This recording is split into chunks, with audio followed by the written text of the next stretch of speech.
Olá! O vídeo de hoje é sobre Diante da Dor dos Outros, de Susan Sontag.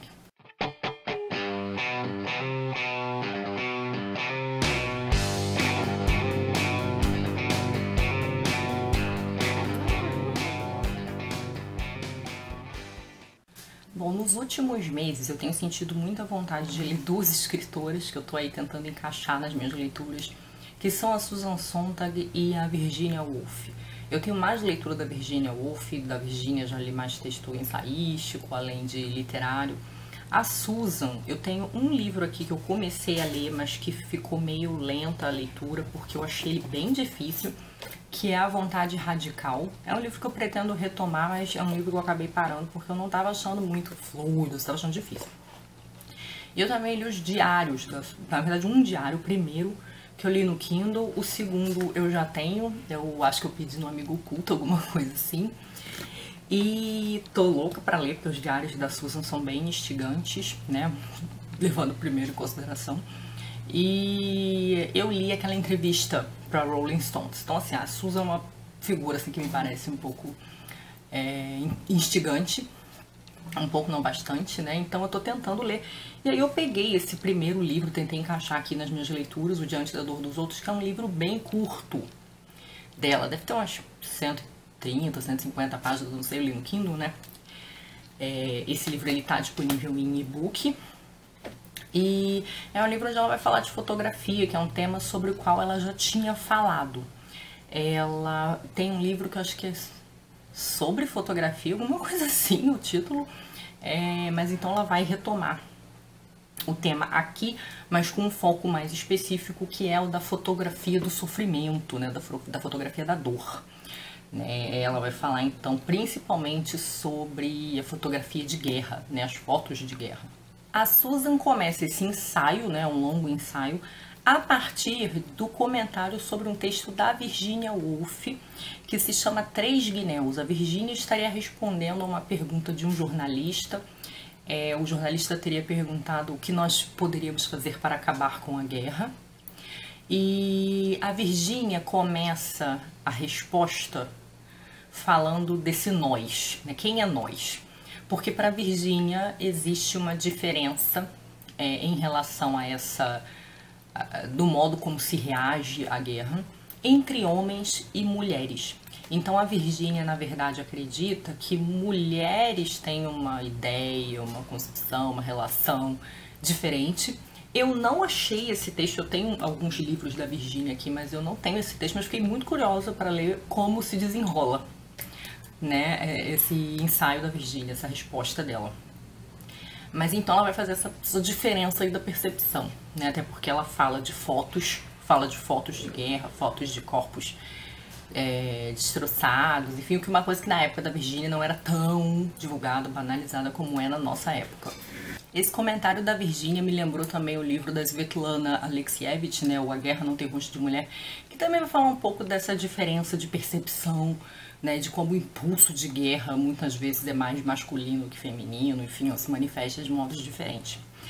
Bom, então a Susan Sontag começa a reflexão dela a partir dessa reflexão de quem seriam esse nós, e aí ela vai fazer uma série de questionamentos sobre o modo como nós reagimos diante dessas imagens do horror, dessas imagens de morticínio, de corpos dilacerados, né? Então ela vai começar a ela vai traçar de uma certa forma um pequeno panorama histórico sobre a representação imagética da guerra, que começa com pinturas e depois finalmente chega nas fotografias.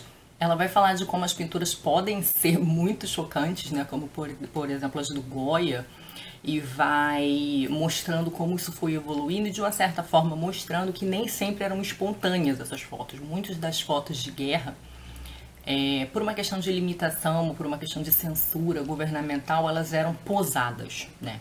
Então eles reencenavam uma batalha, ou eram fotos que não eram muito ali do conflito, eram os soldados meio que posando com as armas, ou com tanque, alguma coisa assim. E essas fotos vão evoluindo, né? Elas surgem de fato com a Guerra Civil Americana, né? Ali onde você vai ter realmente fotógrafos fotografando o conflito. Mas a partir de então elas vão até ficar bem populares. Todo mundo está hoje familiarizado com as fotos da Segunda Guerra, mesmo da Primeira Guerra, da Guerra do Vietnã, de conflitos na África. Então a Virginia vai falar um pouco desse processo histórico, né? E também de se foi espontâneo ou não, né?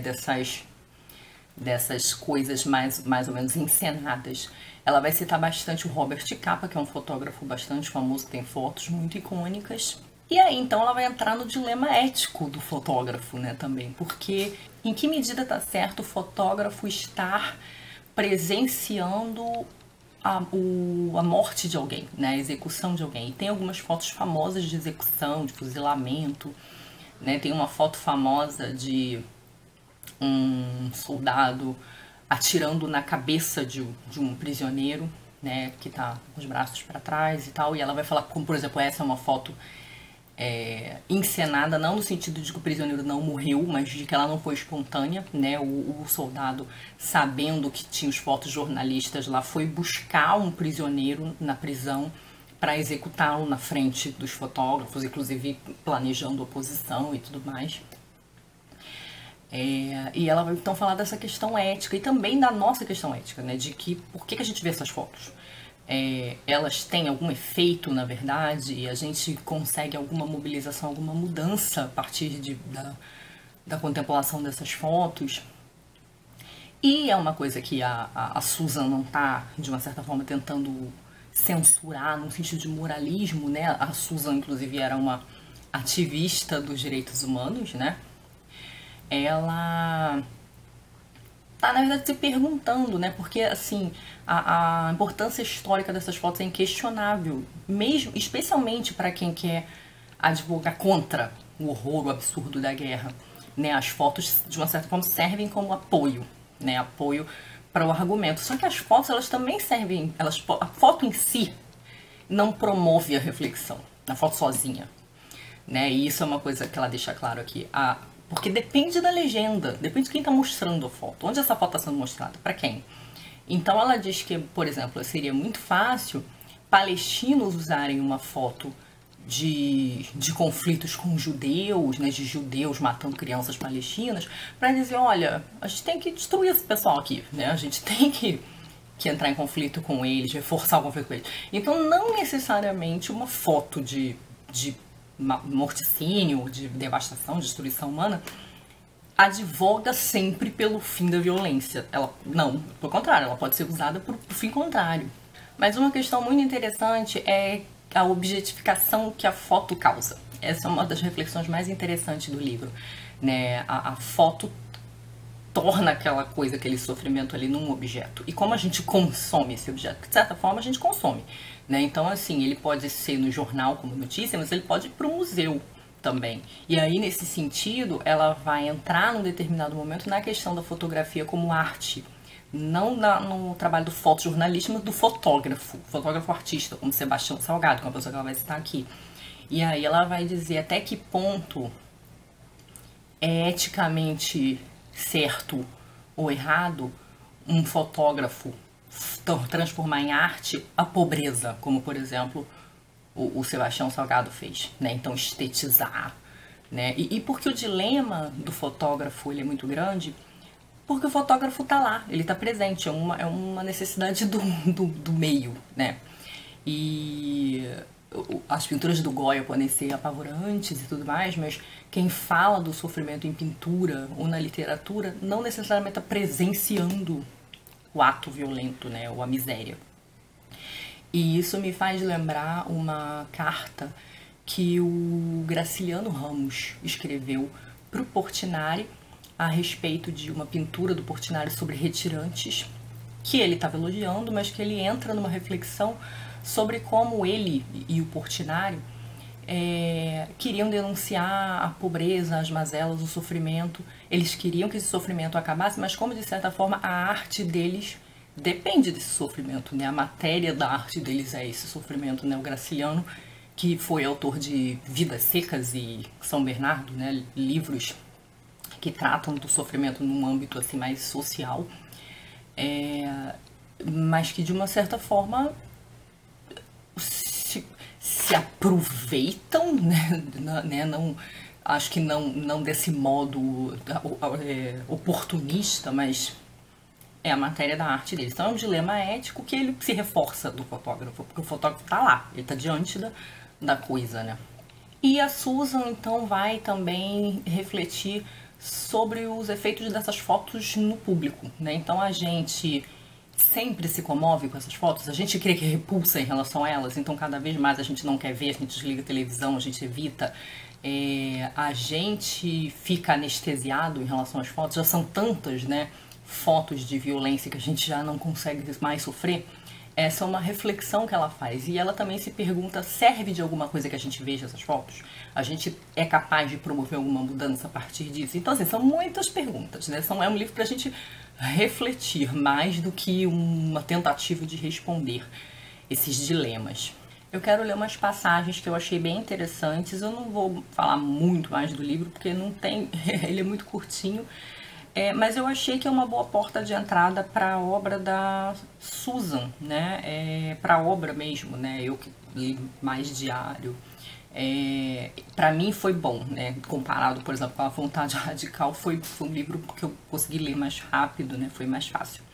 Mas eu vou ler alguns fragmentos para vocês verem como é.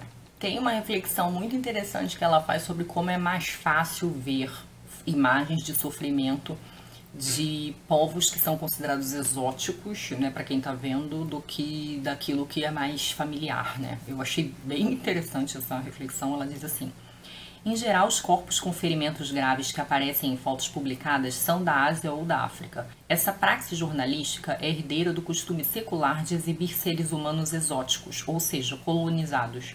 Africanos e habitantes de remotos países da Ásia foram mostrados como animais de zoológico, em exposições etnológicas montadas em Londres, Paris e outras capitais europeias desde o século XVI até o início do XX. Mais à frente, ela continua. A exibição em fotos de crueldades infligidas a pessoas de pele mais escura em países exóticos continua a promover o mesmo espetáculo, esquecida das ponderações que impedem essa exposição quando se trata de nossas próprias vítimas da violência, pois o outro, mesmo quando não se trata de um inimigo, só é visto como alguém para ser visto e não como alguém como nós que também vê. Num outro momento ela diz: transformar é o que toda arte faz. Mas a fotografia que dá testemunho do calamitoso e do condenável é muito criticada se parece estética, ou seja, demasiado semelhante à arte. O poder dúplice da fotografia, gerar documentos e criar obras de arte visual, produziu alguns exageros notáveis a respeito do que os fotógrafos deveriam ou não fazer. Ultimamente, o exagero mais comum é aquele que vê nesse poder dúplice um par de opostos. As fotos que retratam o sofrimento não deveriam ser belas, assim como as legendas não deveriam pregar moral. Desse ponto de vista, uma foto bela desvia a atenção do tema consternador e a dirige para o próprio veículo, comprometendo, portanto, o estatuto da foto como documento. A foto dá sinais misturados. Pare isto, ela exige, mas também exclama: que espetáculo! Bom, é isso, gente. Um livro provocativo e curto, então por isso também um vídeo não muito extenso. Mas um livro que eu gostei bastante de ver. A Susan, como eu falei, me parece ter essas ideias assim muito afiadas, muito instigantes. E eu quero aproveitar para pedir para vocês que têm mais leitura da autora, que me indiquem aí coisas dela, coisas que vocês leram, que vocês acham que eu iria gostar.